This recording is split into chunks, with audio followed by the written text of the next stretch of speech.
I feel like it's important for me to share on how I see Jesus because I realized I kind of already knew this about myself, but even about him, that some people have different versions of Jesus in their mind. And I kind of knew this about myself that, different people have different versions of me in their mind and they see me in their own way, in their own version of me. And how my best friend sees me is not the same way how my mom sees me. And how my mom sees me is not the same way as how my sister or my brother sees me. And I kind of understand that, people can see me in different ways. But now I understand that people can see Jesus in different ways. And so I'm going to share how I see Jesus and how I think other people might see him. I want to try my best to remove false images of him that's either portrayed by Hollywood or other people just spreading false rumors and ideas that or expectations they have of him and who they think he is, but not actually who he is. And a movie that I like to think of that comes to mind is Tenacious D, The Pick of Destiny, with Jack Black and I can't remember the other actor, but I don't even know if I know his name, but that movie, and I talked about it in my video, Music Can Heal, and I think Jesus is cool with rock and roll and marijuana. But in that movie, and how it starts out, is JB as a kid, he's playing rock and roll and he has a passion for it, a love for it. And his dad's like, JB's dad is like, no, this is not allowed in our house. This is the devil's music. And he takes down all his rock and roll posters and he puts up a cross and he's like, Jesus loves your brother more and do not allow this devil music in my house. And I was like, hold on. I don't think Jesus hates rock and roll. And actually, I think he's cool with it. And I don't see rock and roll as the devil's music. And like I said, I think music can heal. It can help us lift us out of depression. It help us relieve our anxiety or stress and help us feel better and lift our moods and help us feel more love. And so if rock and roll helps you get out of depression, if it relieves your stress or anxiety and it lifts up your mood, I think that is a beautifully good thing, okay? So I don't see rock and roll as the devil's music, and I think Jesus is cool with it. And even marijuana, I feel like our society has put a stigma on marijuana and they called it the devil's lettuce. And they've demonized it and they made it seem just as bad as heroin. And they'll legalize alcohol, which is poison and causes liver failure and kidney failure and alcohol poisoning and is poison for our body. They'll legalize that and put it in every corner store and liquor store around the corner for it to be convenient and available for the people. They'll put a poison like that available, but they're going to demonize a natural plant that was created by God and call it the devil's lettuce and say it's the worst thing ever, just as bad as heroin. But they're going to put a liquid poison available in every corner store nearby. And so it's like, I don't know, and I talk about how some laws are just wrong and they're not right, and marijuana and magic mushrooms should not be illegal, and how our government can mix up right and wrong, and we shouldn't always trust our government, we should always trust God. And like I said, I think Jesus is cool with marijuana, and I think he is cool with magic mushrooms, and I think he is cool with rock and roll, and I also think he's cool with comedy. Now I know the Bible is very educational and not very entertaining, and I know it is very focused in the study of character and not really the study of personality. And like I like to think about it is Christianity is a study of character and psychology is a study of personality and a study of people. So like what kind of people are, like comedians, musician, farmer, painter, a gardener, a fighter, a chef, a stylist, a writer, a carpenter, a sculptor, and even personality types like a naturalist, someone who tries to be all natural, or an animal lover, or a teacher, or an entertainer, okay? Those would be kind of like the ideas of personality types, okay? You have character and building character, which is building hope, building patience, building courage, building confidence, building self-love, and spreading love and being love and being more loving, and having faith and believing and being humble and being forgiven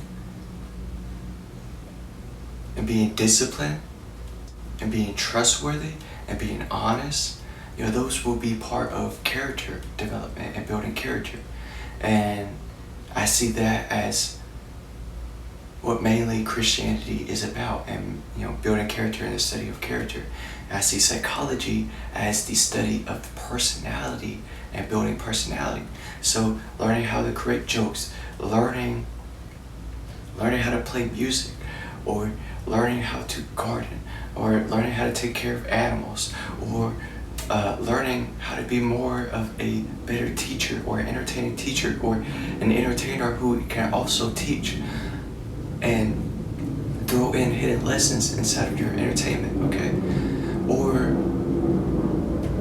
learning how to be a chef, or learning how to be a writer, or even like a survivalist, somebody who or that being part of like a naturalist, somebody that loves nature and studying mushrooms, and part of being an animal lover and loving animals. But that will be all kind of personality types, okay? And so I see Christianity as the study of character and how to build character.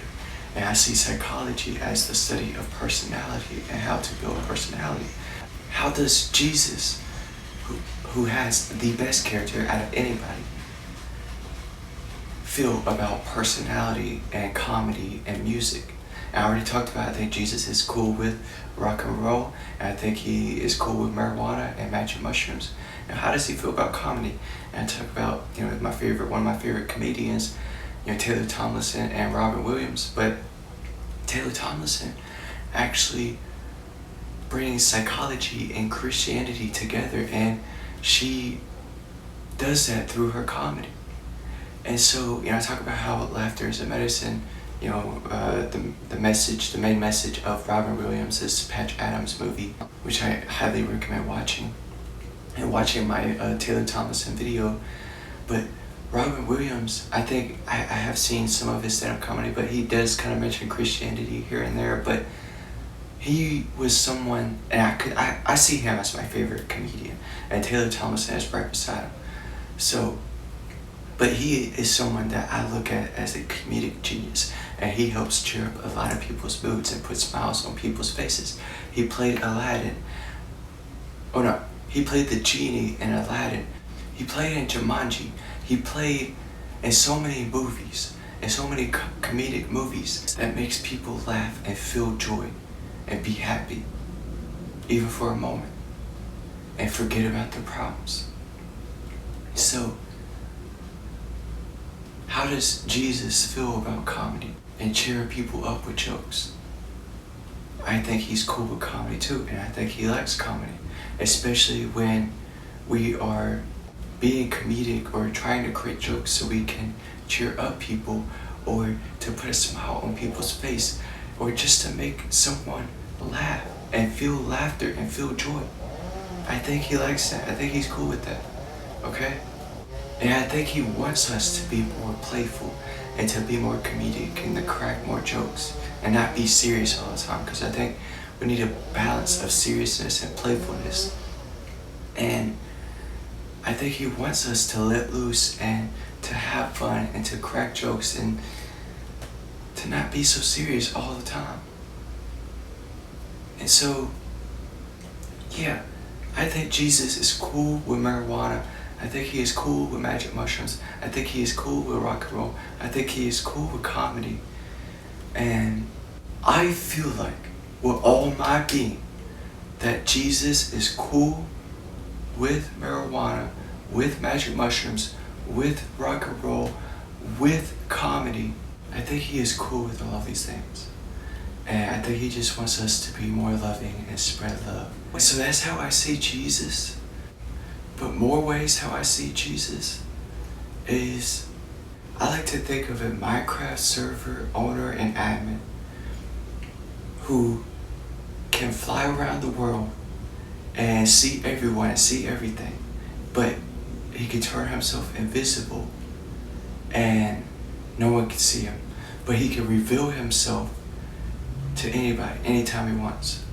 But he can also give permission for other people to fly around the world if he wants to. And he can also take away that permission. And so I kind of see Jesus like this. When I think of the story with him and Peter walking on water, and Jesus can fly if he wants to. And when he walked on water, that was him flying on water. And when he asked Peter to walk towards him, and Peter was walking on water too, Peter was flying too. And when Peter took his focus off of Jesus and looked at the storm and let the fear and doubt inside of his mind, he started to drown. And Jesus offered his hand and saved him from drowning. And he said, "Why so little faith?" If we keep our focus completely on Jesus, then he could give us permission to fly. But majority of people aren't acting right and aren't focused on him. So why would he give us permission to fly?